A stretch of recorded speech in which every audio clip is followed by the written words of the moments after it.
Hello, my name's Jack Mill with Tri-County Inspection Company, also with the House Whisperer.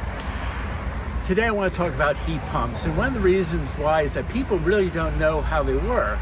They understand that it provides heating and cooling, but at the same time, how do we make it function that we can lower your operating costs, but at the same time make you comfortable?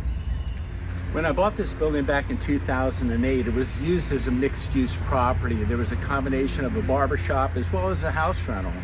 So I divided this structure into 3 distinct office suites, and about the best way that I can separate utilities was by installing heat pumps. Now, this is an older heat pump here. This was installed back in 2008. They generally have a lifespan of about 12 to 15 years because they run all year round. A standard air conditioner will last, maybe 25 years because it's only running really from May to September.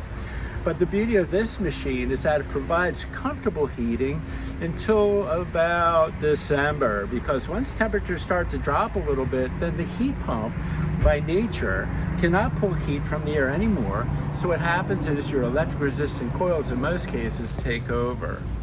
Now the coils is more of an expensive heat, and they draw anywhere from 60 to 100 amps just to provide the heat necessary to maintain the temperature within the home. Now, if you think back to the houses that were built in the 40s, 50s, and 60s, 60 amp powered the entire home. 100 amps powered the entire home. So with the heat pump, think how much power is being drawn for that mode of heat from December through March. So when I'm with my clients during the course of a home inspection, I tell them the rules of thumb. And I'm going to go over them with you today too, because it's critical. Number 1, when it comes time to heat the home, don't play with the thermostat. Any more than a 2-degree rise in temperature is going to activate those electric resistant coils, and it's going to cost you more. Heat pumps are much more efficient cooling the house than heating the house. Rule number 2, because we're utilizing refrigerant as the transfer fluid, it gets down to about 40 degrees when cooling your home, but up to 140 degrees when heating the house. So you can't go flip on the thermostat because you can blow the compressor, and that's a very expensive repair. Rule number 3 is about filtration. So that's what you have to look at within your own home. Do you have a 30-day filter, a 90-day filter, or a filter cartridge that requires replacement maybe every 6 months? Number 4, when it gets down to around that 30-degree temperature, again, we re-emphasize, don't play with the thermostat. We don't want burnt toast, okay, in your wallet. We want normal toast. So anymore, again, don't lower the thermostat when you go to work. Don't raise it up when you go home. Don't buy a setback thermostat. It's not required for a heat pump. Number 5, when it comes time to cool the house, and this is with your home, even if it has central air conditioning, keep the fan switch to the on position, because you want to allow that air to circulate, so you draw that warmer air down and blend it with the cool air that's on the first floor. And especially with my office that's up here on the 2nd floor, that office is right under the roof. So you have to bring those warmer temperatures down, and it allows you to set your thermostat a little bit higher. Now, what makes a heat pump different than an air conditioner is something called reversing valve. And so it literally spins one way for cooling, and then it spins the other way for heating. New heat pumps are going to have feet, okay? So it allows the unit to sit off the ground. Why is that? Because when you have those transitionary periods where the heat pump's trying to produce heat, but you may see where this tends to ice up a little bit. And when it begins to ice up, the reversing valve actually kicks in and defrosts any of the frost or ice that could be on the machine.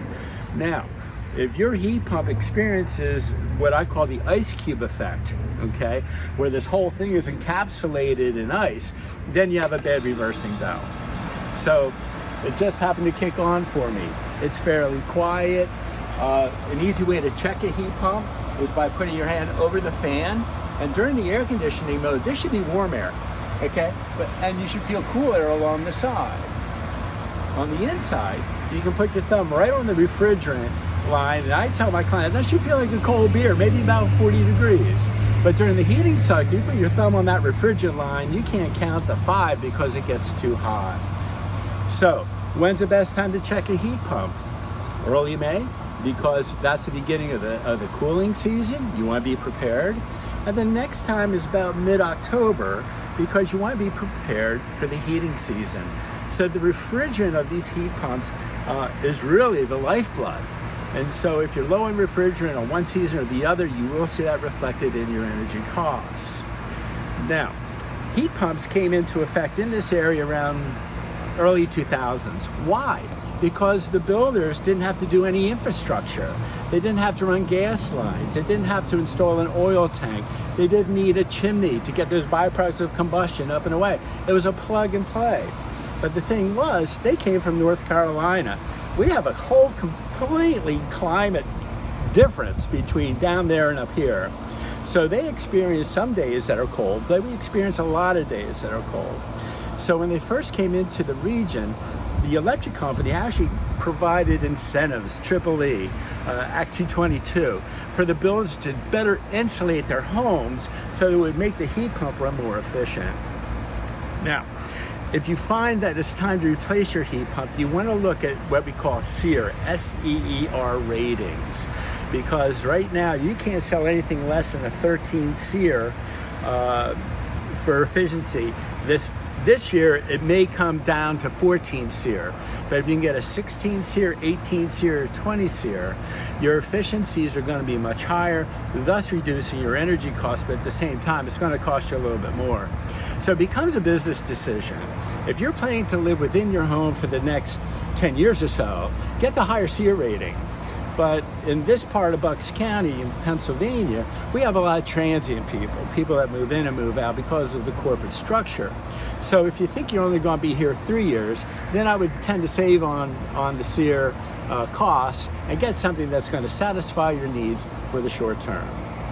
So if you like the information today, please push the button down below, subscribe to the channel, pass our word along, and I hope you learned a few things today.